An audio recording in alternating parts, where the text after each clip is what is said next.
Hello dear students, कैसे हैं आप सभी। ठंड बहुत ज़्यादा पड़ रही है तो थोड़ा सा आप सभी अपना बहुत ध्यान रखें। हमने गुरु मंत्र वाली सीरीज जो इंग्लिश मीडियम वाली थी उसमें फर्स्ट वाला चैप्टर प्लांट रिप्रोडक्शन हो गया था, सेकंड वाला चैप्टर ह्यूमन रिप्रोडक्शन के इंपॉर्टेंट क्वेश्चन कवर किए थे। आज हम देख रहे हैं ह्यूमन हेल्थ वाला जो हमारा चैप्टर है, आपका जो बायोलॉजी का 12th का थर्ड चैप्टर है। इसके जो इंपॉर्टेंट क्वेश्चंस हैं वो मैंने यहाँ पर कवर किए हुए हैं, आप देख सकते हैं।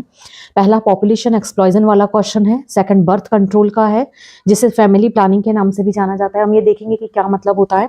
थर्ड एसटीडीज, एसटीडी का फुल फॉर्म जैसे कि आपको पता है सेक्सुअली ट्रांसमिटेड डिसीज।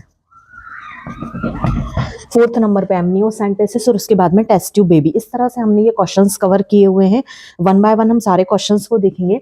सबसे पहला वाला क्वेश्चन जो आता है हमारा पॉपुलेशन एक्सप्लॉजन। पॉपुलेशन एक्सप्लॉजन से जो मोस्ट आईएमपी क्वेश्चन आपका बनता है ऑब्जेक्टिव का, जिसे हम कहते हैं डेमोग्राफी। डेमोग्राफी किससे कहते हैं? तो पॉपुलेशन का स्टैटिस्टिकल स्टडी को डेमोग्राफी के नाम से जाना जाता है। The statistical study of population is called demography. ये मोस्ट आईएमपी क्वेश्चन है, हर बार किसी ना किसी कॉम्पिटिटिव एग्जाम में और 12th में किसी भी बोर्ड में और सीबीएसई में ये पूछा गया क्वेश्चन है। इसके बाद में पॉपुलेशन एक्सप्लॉजन के रीजंस क्या क्या हो सकते हैं, जैसे पढ़ाई नहीं होना, कम समय में शादी हो जाना, उसके बाद में एजुकेशन इलिटरेसी होना, ये सारे रीजन जो आपको बुक में मिल जाएंगे। एक रीजन का क्वेश्चन आता है और उस रीजन को खत्म करने के लिए क्या क्या गवर्नमेंट प्रोग्राम चला रही है, वो सारे रीजन। उससे ही जुड़ा हुआ एक क्वेश्चन आता है फैमिली प्लानिंग किससे कहते हैं। तो ये जस्ट इसके बाद ही मैंने कवर किया हुआ है। इसे बर्थ कंट्रोल के नाम से भी जाना जाता है। बर्थ कंट्रोल का मतलब होता है जैसे यदि एक कपल की शादी हुई है तो उनको अपनी फैमिली कंडीशन के अकॉर्डिंग और उनकी फाइनेंशियल स्थिति के अकॉर्डिंग अपनी फैमिली को जो प्लान करना है उसे कहते हैं फैमिली प्लानिंग। तो फैमिली प्लानिंग को बर्थ कंट्रोल का सिनोनिम कह सकते हैं कि फैमिली प्लानिंग हुई है तो उसे किस तरह से कंट्रोल किया जा सकता है जिससे बहुत ज्यादा पॉपुलेशन ना बढ़े और जिससे पॉपुलेशन एक्सप्लॉजन ना हो। तो बर्थ कंट्रोल की दो टाइप की मेथड्स होती हैं, बहुत ध्यान से समझिएगा। इनमें से हमेशा एक क्वेश्चन आपको अपने बोर्ड एग्जाम में देखने मिलेगा, एक नेचुरल और एक आर्टिफिशियल। अभी जो रिसेंट 2024 का एग्जाम हुआ था उसमें यहाँ से क्वेश्चन आया था कि मेथड के नाम दिए हुए थे, इनमें से कौन सी मेथड बर्थ कंट्रोल की नेचुरल मेथड है, उसका क्वेश्चन नीट में आया हुआ था। तो पीरियोडिक एब्स्टिसेंस, लैक्टेशन और विथड्रॉल मेथड। पीरियोडिक एब्स्टिसेंस में जब तक सेक्सुअली इंटरकोर्स ना हो पीरियड के पहले तक फीमेल में, लैक्टेशन एमनियोसेंटेसिस एमेनोरिया मतलब जब तक फीमेल फीडिंग की प्रोसेस कराती रहती है बर्थ हुए चाइल्ड में तब तक प्रेगनेंसी नहीं कंसीव होती। और लास्ट आता है विथड्रॉल, यदि स्पर्म को बॉडी से बाहर एजैक्यूलेट कर दिया जाए तो भी उसमें प्रेगनेंसी कंसीव होने के चांसेस कम हो जाते हैं। इनमें किसी भी तरह की सर्जिकल मेथड का यूज नहीं हो रहा है, ये नेचुरल मेथड्स है। बट अब अगर हम आर्टिफिशियल की बात करें तो यहाँ से जिन पे मैं हैशटैग मार्क बना रही हूँ उनको आप बहुत अच्छे से तैयार कर ले, क्वेश्चन डेफिनेटली आएगा। और इसके बाद में एक वीडियो और डाल देती हूँ जिसमें इस चैप्टर से रिलेटेड जितने भी फुल फॉर्म है, कम से कम नहीं तो 15 से 20 ऐसे फुल फॉर्म है जो कई बार एक ऑब्जेक्ट मतलब 2 नंबर का क्वेश्चन जिसमें 4 ऑब्जेक्टिव पूछ लिए जाते हैं 4 फुल फॉर्म करने के लिए। इस तरह से फुल फॉर्म के क्वेश्चन कई बार आते हैं इस वाले चैप्टर से। जैसे ये आया है IUCD, intra uterine contraceptive device. 2 type की होती है, एक रबर आईयूसीडी और एक कॉपर आईयूसीडी। कॉपर आईयूसीडी बहुत इंपॉर्टेंट होती है और बेनिफिशियल भी होती है। इसके बाद कॉन्डोम, तो female condom male condom market में अवेलेबल होते हैं जो बर्थ कंट्रोल की मेथड को यदि एज अ प्रिकॉशन के तौर पर लिए जाते हैं। वैसेक्टॉमी और ट्यूबेक्टॉमी, इनको याद रखने का सबसे बेहतरीन तरीका होता है कि यदि आप याद रखें वैसेक्टॉमी, टॉमी वर्ड दोनों के बाद में लगा हुआ है, टॉमी मतलब कट करना, वैसेक्टॉमी मतलब वासा डिफरेंशिया और ट्यूबेक्टॉमी मतलब फैलोपियन ट्यूब। इस ट्रिक से भी याद रखते हैं, वैसेक्टॉमी वासा डिफरेंशिया मेल में पाई जाती है, मेल रिप्रोडक्टिव सिस्टम का ऑर्गन है, और ट्यूबेक्टॉमी फैलोपियन ट्यूब जो है, फैलोपियन ट्यूब फीमेल का है तो ऑब्वियसली बात है वैसेक्टॉमी मेल में होगी, ट्यूबेक्टॉमी फीमेल में होगी। इसमें फैलोपियन ट्यूब को कट करके सर्जिकल मेथड के थ्रू सील कर दिया जाता है और इसमें वासा डिफरेंशिया को कट कर दिया जाता है जिससे आगे स्पर्म ना जा सके। बट अब मेडिकल साइंस बहुत ज्यादा आगे बढ़ चुकी है तो इसमें ट्यूबेक्टॉमी को किसी कंडीशन के कारण, जैसे यदि किसी फीमेल का कोई बच्चा है जो खत्म हो चुका है या रीबर्थ की कंडीशन या रीमैरिड की कंडीशन में, इसे वापस से ओपन करके वापस से कनेक्ट कर दिया जा सकता है। तो ये ट्यूबेक्टॉमी की एक फैसिलिटी है। इसके बाद एमटीपी, जिसे कॉमन लैंग्वेज में एबॉर्शन भी कहा जाता है, मेडिकल टर्मिनेशन ऑफ प्रेगनेंसी, जिसमें यदि जैसे मान लें आज के समय में हम बहुत ज्यादा अपने आसपास केस सुनते हैं कि प्रेगनेंसी कंसीव हो गई पर बच्चे की हार्ट बीट नहीं प्रॉपर हो रही है या उसमें प्रॉपर ग्रोथ नहीं देखी जा रही है, ड्यूरेशन इन प्रेगनेंसी, तो एमटीपी के लिए डॉक्टर्स जो रहते हैं वो प्रिस्क्राइब करते हैं, तो इसे कहा जाता है एबॉर्शन। तो ये जो आपका टॉपिक हुआ पहला वाला पॉपुलेशन एक्सप्लॉजन, दूसरा बर्थ कंट्रोल, इसकी ये सारी आपकी मेथड्स हुई। ये। अब बात करें हम तीसरा, सेक्सुअली ट्रांसमिटेड डिसीज।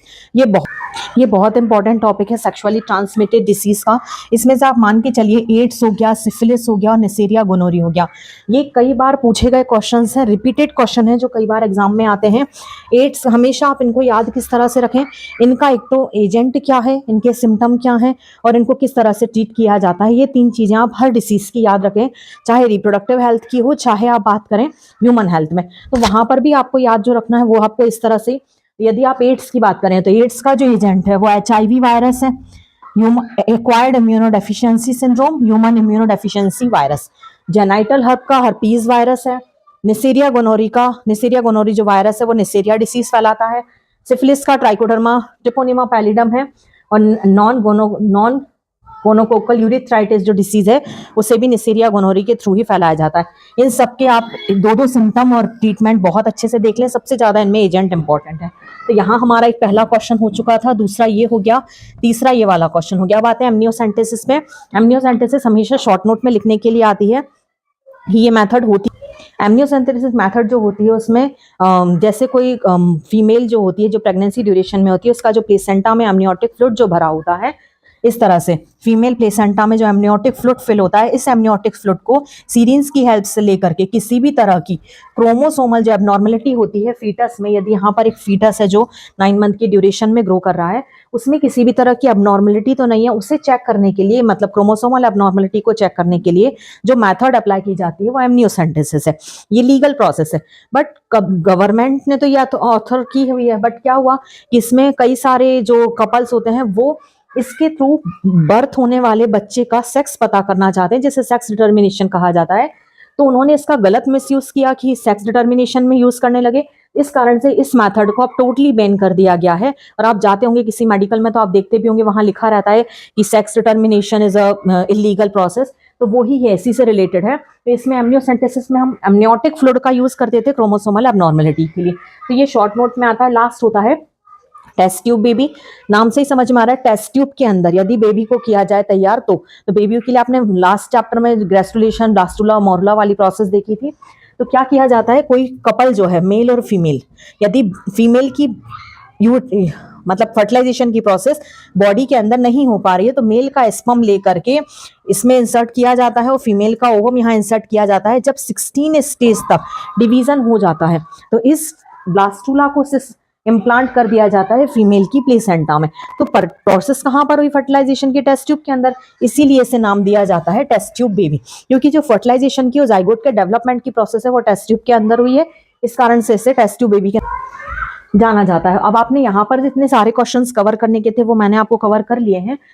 प्लीज़ इस वीडियो को बहुत ज़्यादा शेयर करें अपने फ्रेंड से जिनको ज़रूरत है, और इस वीडियो में कहीं भी अगर आपको डाउट जाता है तो प्लीज़ मैसेज करिए और चैनल को सब्सक्राइब करिए। और मैं आपको एक बहुत अच्छी एडवाइस दे रही हूँ कि जो क्वेश्चंस मैं आपको यहाँ बता रही हूँ वो एक पेन कागज पर लिखते जाएं, नोट डाउन करते जाएं, तो आपको फाइनल्स में बहुत ज़्यादा। और यदि किसी स्टूडेंट्स को नोट्स की रिक्वायरमेंट है, प्रॉपर मटेरियल या कंटेंट नहीं मिल रहा है, तो भी आप मुझे SMS कर सकते हैं, उसमें ही मैसेज करिए, उसका भी मैं आपको एक सॉल्यूशन दूंगी और नोट्स प्रोवाइड कराऊंगी। तो प्लीज़ चैनल को सब्सक्राइब करिए, मैसेज को, इस वाली वीडियो को फॉरवर्ड करिए और ज़्यादा से ज़्यादा स्टूडेंट्स में शेयर करिए जिन्हें सबको हेल्प हो सके। Thank you.